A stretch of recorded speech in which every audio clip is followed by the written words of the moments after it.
に俺はなる。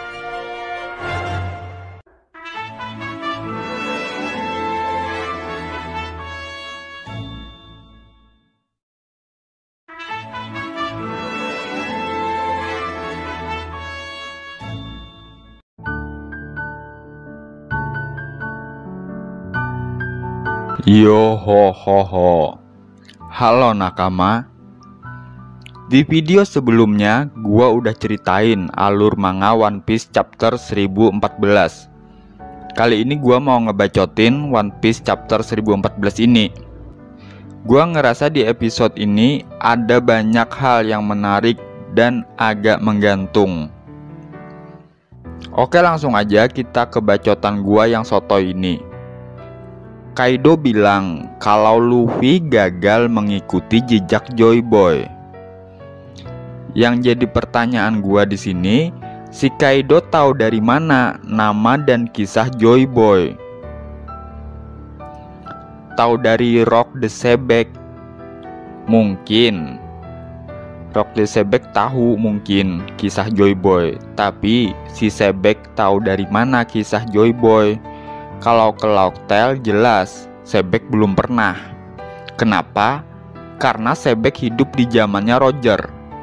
Dan saat Roger ke Laugh Tale, Roger bilang kalau pulau itu sudah tidak terjamah selama 800 tahun. Tahu dari Oden? Jelas tidak. Karena Kaido bilang dia tidak bisa mendapatkan informasi tentang One Piece dari Oden.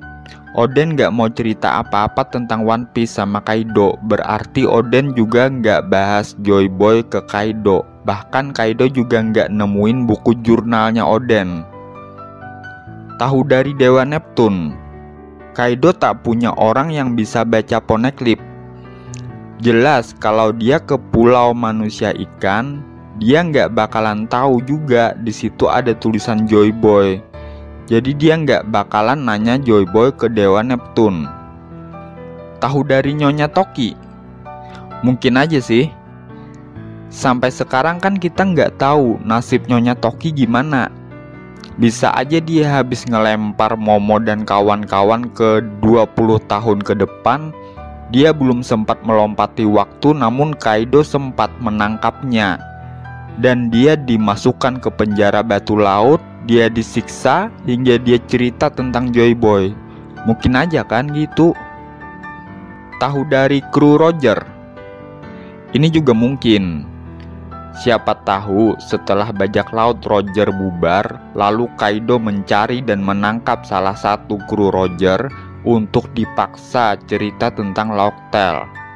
Lalu muncullah nama Joy Boy. Nah, jika salah satu kru Roger atau Nyonya Toki tertangkap, yang jadi pertanyaan selanjutnya adalah apakah dia masih ada di penjaranya Kaido? Jika masih jadi tahanan Kaido, maka ini akan jadi sangat menarik. Jelas ini akan membuat gempar dan membuat perang semakin meledak. Kata-kata Kaido yang tadi dia ucapkan bahwa Luffy juga gagal mengikuti jejaknya Joy Boy. Kata-kata itu membuat gua kembali berpikir dari sisi berbeda. Juga gagal. Berarti sebelumnya juga ada orang yang Kaido tahu dan orang itu berpeluang menjadi Joy Boy. Siapakah itu? Apakah orang itu Rock di Sebek?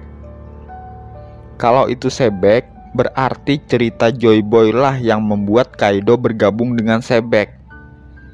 Jadi gini, mungkin saat Sebek mengajak Kaido dan yang lainnya untuk bergabung, Sebek menceritakan tujuan dan mengisahkan tentang Joy Boy hingga mereka tertarik untuk bergabung dengan Sebek.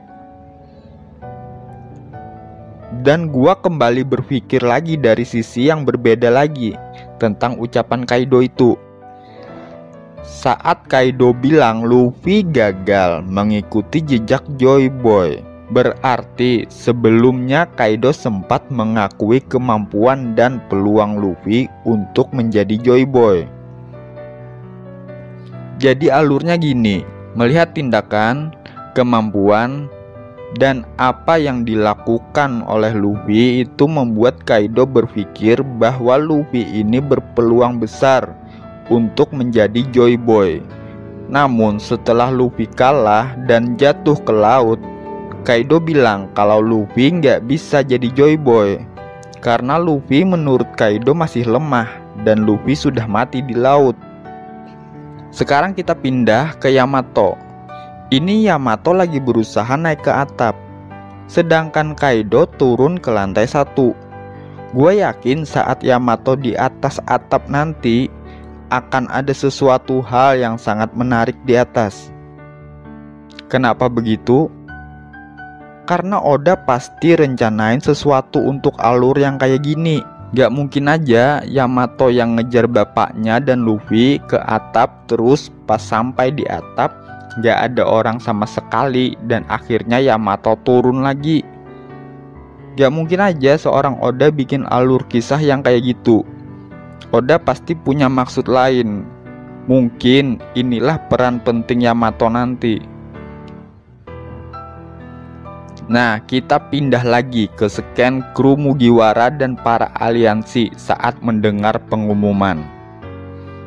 Para aliansi kaget dan sudah pasti mereka terpukul saat tahu Luffy kalah dan jatuh ke laut. Dan yang paling sedih sudah jelas sang guru, yaitu Bos Hyogoro. Tapi tidak buat para kru topi jerami. Mereka hanya kaget. Tapi setelah kagetnya hilang, mereka akan tetap bersikap biasa saja. Mungkin sedikit khawatir, namun tidak sampai frustasi. Kenapa? Karena mereka yakin dengan Luffy.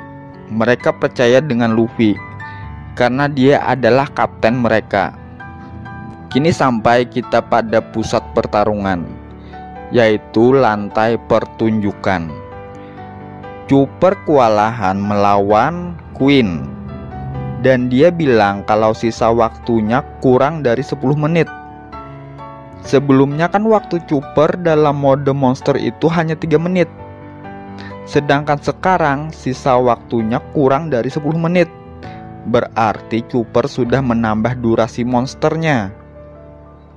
Yang jadi pertanyaan gua di sini, Chopper menambah waktunya sesuai yang disarankan oleh Caesar, yaitu 30 menit, atau Chopper menambah waktunya namun tidak sampai 30 menit seperti yang disarankan oleh Caesar. Jika Chopper menambah durasinya kurang dari 30 menit, ada kemungkinan Chopper masih menyimpan Rumble Ball yang formulanya dari Caesar yang berdurasi 30 menit. Dan ini juga akan menjadi sangat menarik. Jadi setelah waktunya habis, tak lama kemudian Chopper memakan lagi Rumble Ball yang berisikan formula dari Caesar untuk kembali menghajar Queen. Tapi mungkin saja Caesar menjebak Chopper. Bukan hanya durasi yang bertambah, namun saat menggunakan formula itu, mode monsternya Chopper bukan tak mungkin jadi lebih ganas lagi dari yang sekarang ini. Namun jika yang digunakan Chopper ini adalah formula dari Caesar, tak apalah. Waktu yang tersisa cukup kok buat nahan Queen sampai Sanji datang. Dan kemudian Sanji bisa menggantikan peran Chopper. Di sini juga terlihat Perospero yang menembakkan panah ke sana kemari. Bukankah saat Queen mencoba mengganggu Chopper yang sedang membuat obat, Marco langsung menahan serangan Queen dan Marco marah? Bukankah di sana juga ada X-Drake? Kenapa X-Drake tidak menahan Perospero? Memang di sana ada Apo, tapi tak mungkin X-Drake selemah itu menghadapi Apo. Bos Hyogoro emang ada dan udah sembuh. Tapi obat Chopper kan hanya menyembuhkan virus, bukan memulihkan tenaga yang terkuras. Jadi mungkin aja Hyogoro sedang kelelahan. Perospero seolah dibiarin Oda untuk bertindak semaunya tanpa ada yang menahannya karena Oda punya rencana di sini. Terakhir sebelum ada pengumuman, Perospero terlihat mau menembakkan panah, tapi Scan berpindah. Jadi Perospero dibiarin aja karena Perospero disisakan untuk Nekomamushi. Jadi mungkin saat Perospero melepaskan anak panah, tiba-tiba datang Neko, dan Neko mementalkan semua anak panahnya agar kedatangan Neko lebih dramatis. Setelah kedatangan Neko, tak lama kemudian Izo dan Kawamatsu juga datang.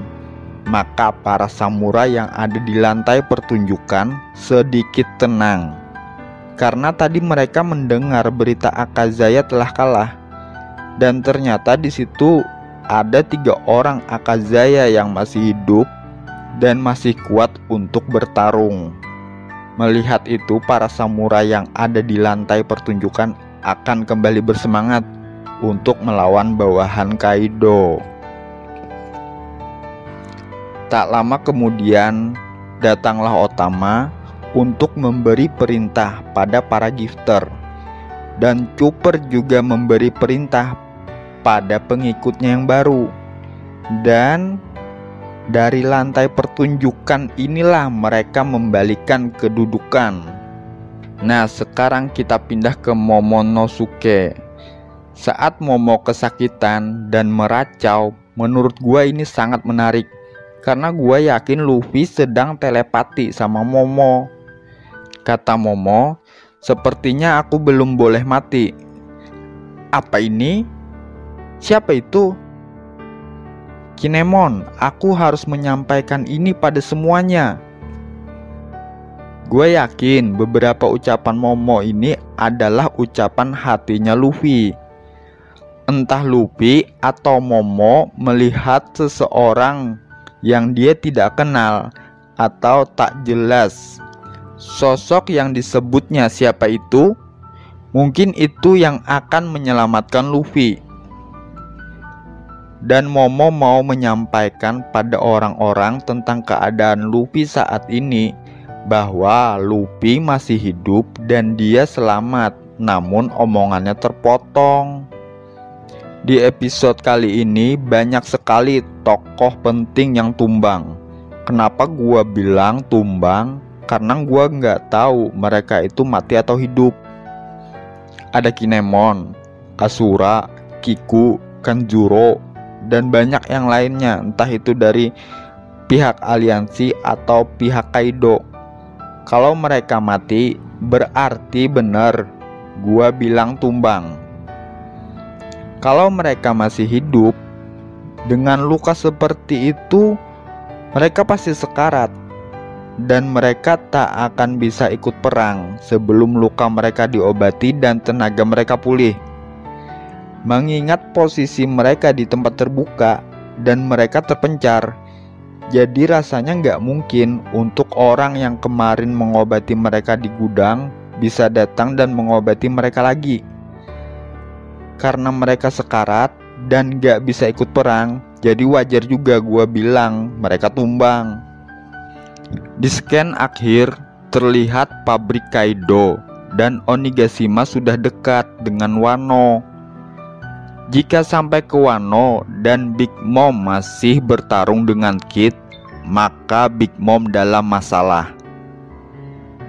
Bisa aja di sini Oda memperlihatkan power up-nya Kid, atau bahkan Kid mencapai awakening di sini. Kita tahu pabrik Kaido itu terbuat dari besi. Di dalamnya juga banyak senjata-senjata yang dari besi. Atau mungkin dia bisa meruntuhkan pabriknya Kaido. Bayangkan kalau Kid menggunakan semua besi itu dan menjadikannya senjata. Terus gimana nasibnya si Big Mom? Oke, sampai di sini dulu videonya. Buat kalian yang sudah rela meluangkan waktunya untuk menonton video ini, gue ucapkan banyak-banyak terima kasih. Gue doakan semoga kalian diberi kesehatan dan rezeki yang melimpah. Amin. dan sampai jumpa di video berikutnya.